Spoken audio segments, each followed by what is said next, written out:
Hey there, County Board colleagues. It's Janice from the Communications Department.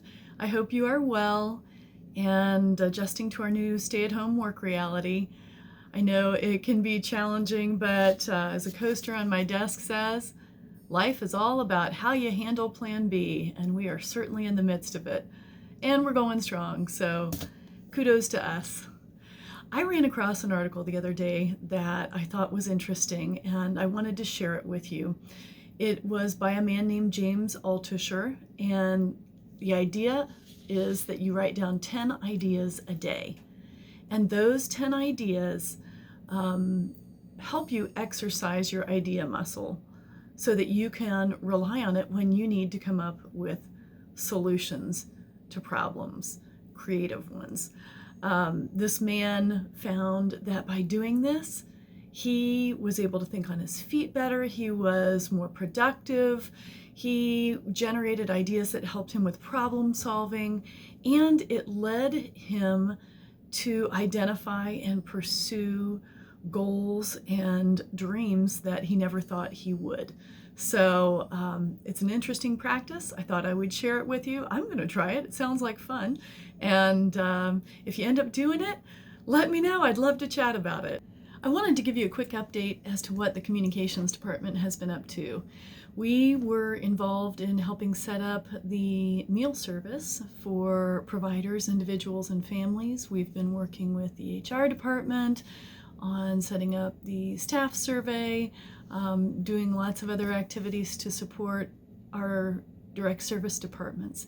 But our main mission is to make sure that stakeholders in the community are informed of the board's activities and know that we are all on the job during this public health crisis, coordinating and delivering services to people with developmental disabilities and supporting the provider agencies that do so as well. So you may have seen some of the news media interviews we've done on television, and we're working on more of those.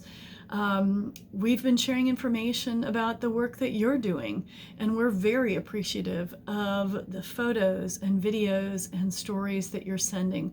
Please keep them coming. We will be using those well into the future. I want to give a quick shout out to folks who have provided some of those so far. Ken Owens and Bridget Eady, Rick Knisley sent a story about an individual that they helped move into his own apartment.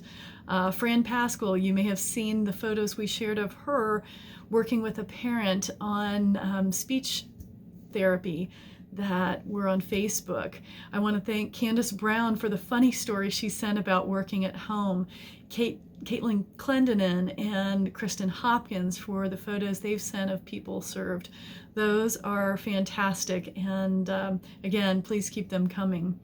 We are also directing people in all of our communications to our website, because that is where we house and share all of the resources and information that is so critical for individuals and families and guardians to know about.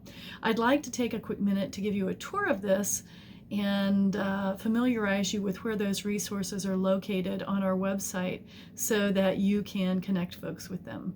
As you can see on the homepage, we have areas in the Newsflash section that deal with our supply center and status updates on day services programs. If you go up to our menu, you will see a section under the Resources tab called Coronavirus COVID-19 Resources, where you can find information about our meal program, the listing of supplies that is updated daily, food banks, mental health resources, cleaning and sanitation guidelines for homes and facilities that are facing COVID-19, healthcare and childcare resources, social stories, disability-specific resources. There we have items that can help people who are low vision or hard of hearing or who have mobility challenges. Having a meaningful day, the status updates for day service programs, and then how to access a Zoom meeting. We're also sharing information through social media. We're doing a lot of research on different resources that are available to folks, and social media is one great way to make sure that people are tuned into those. So if you are on Facebook, on YouTube, and you don't mind liking our page or our YouTube channel, we would be grateful.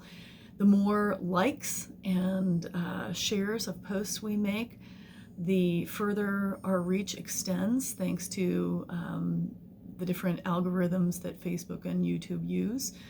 And we have been working with the Recreation Department to launch a recreation Facebook group. You probably have seen that in some of our newsletters, but the goal is to make sure that people who are interested in our recreation service can connect with each other and stay in touch, learn about activities that are coming up, things they can do during this downtime. If you'd like to be part of it, we welcome your involvement. It is a public group, and we need people to understand that if they join, their posts are absolutely public. So please make sure you share that with folks as you have the opportunity. We're asking folks to sign up for news updates via our website. The primary way that we can reach people in real time in a situation like this is via email. And there are a couple of places on our website that folks can visit to sign up for these alerts. One is through the main menu, the How Do I section. There's a section that says, how do I sign up for news and alerts?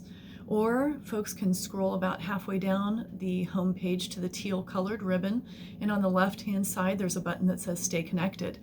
Please urge the people that you serve and their families to sign up for our e-updates. Those are the best way for us to reach them with very important resources, especially during this time when folks are just challenged. You know, they may not be receiving a paycheck. If they need help, they can call Amy or me. We'll be happy to help them sign up, but our goal is to get as many people connected as possible.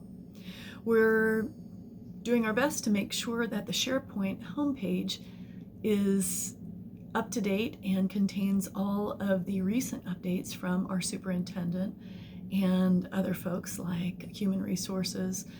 We have an archive established that you may have seen, and in that archive there are posts from Pamela from IT, from HR, a few from the communications department, and we just want to make sure that as you are being inundated with email like never before, that you have a place that you can go back to and refer to when it comes to information about staff. So there you go. The last thing I want to share is that we have added a whole host of accessibility features to our website.